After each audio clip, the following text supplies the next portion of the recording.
नमस्कार। आज या ठिकाणी सातारा जिल्हा अधिकारी यांना निवेदन दिलेलं आहे। आत्ता आपण पाहत आहोत की आपला सातारचा कचऱ्याचा प्रश्न पेटलेला आहे, पण मला हे सांगायचं आहे की आज 10 वर्ष झाले तो पेटलेला आहे। म्हणजे आज पहिल्यांदा पेटलाय हा विषय सांगणंच चुकीचं आहे। आम्ही 10 वर्षापूर्वी कचरा डेपोचं प्लास्टिक जे आहे त्याचं विघटीकरण करून त्याच्यावरती रासायनिक प्रक्रिया करून त्याच्यापासून पेट्रोल तयार करण्याचा प्रकल्प आणून दिला होता, परंतु तो हाणून पाडण्यात आला, तो केला गेला नाही। त्याचं कारण कळलंय आज की ह्यांना आगच लावायची, ह्यांना दरवर्षी आगच लावायची, दुसरं काहीच करायचं नाही। कारण जर आपण पाहिलं तर दरवर्षी ही आग जाणीवपूर्वक लावली जाते का लागतीये ह्याचं जर आपण परीक्षण केलं तर सातारकर प्रत्येक व्यक्तीला माहिती आहे की ही आग लागतीये आणि त्याचा परिणाम असताना सुद्धा त्या ठिकाणी सोलर सिस्टीम उभारली जाते ज्याचा विमा केलेला नाही आणि हे सातारकरांचे पैसे जात आहे।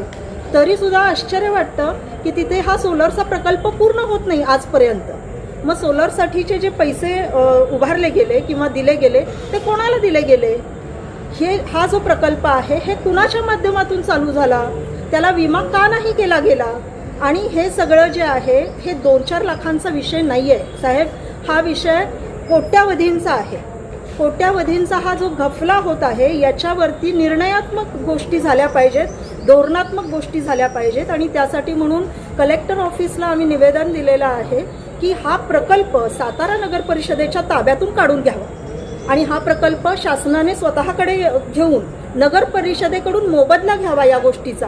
कारण नागरिकांचा पैसा हा कारण नसताना खर्च केला जात आहे आणि त्याच्यावर कोणताही ठोस आत्तापर्यंत उपाय झालेला नाही। बरं, हे 15 वर्ष चालू आहे, 10 वर्ष चालू आहे, आम्ही मागच्या टर्मपासून हे पाहत आहे।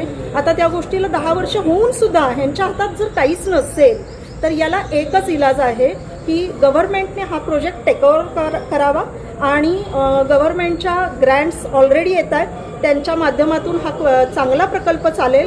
आणि या ठिकाणी ह्या असं वारंवार आजूबाजूच्या लोकांना दमामुळे कॅन्सर वगैरे व्हायची वेळ आलेली आहे, तिथे राहणारी गावं आहेत, त्यांना कोण वालीच नाही आहे या सगळ्या गोष्टीत। आणि म्हणूनच आम्ही या ठिकाणी निवेदन देत आहे कलेक्टर साहेबांना की हा सबंध प्रकल्प कलेक्टर साहेबांनी कचरा मुक्त अभियान या अंतर्गत हातात घ्यावा आणि त्यासाठी म्हणून प्रयत्न करावे। त्याचबरोबर हे जे झालेलं आहे त्याच्यावरती चौकशी समिती नियुक्त करावी। ह्या गोष्टी बाहेर पडल्याच पाहिजेत की हे नक्की कोणाचं खाण्याचं कुंपण आहे आणि हे महत्त्वाचं आहे। एवढंच निवेदन आज देत आहे, निश्चित याला यश मिळेल। धन्यवाद।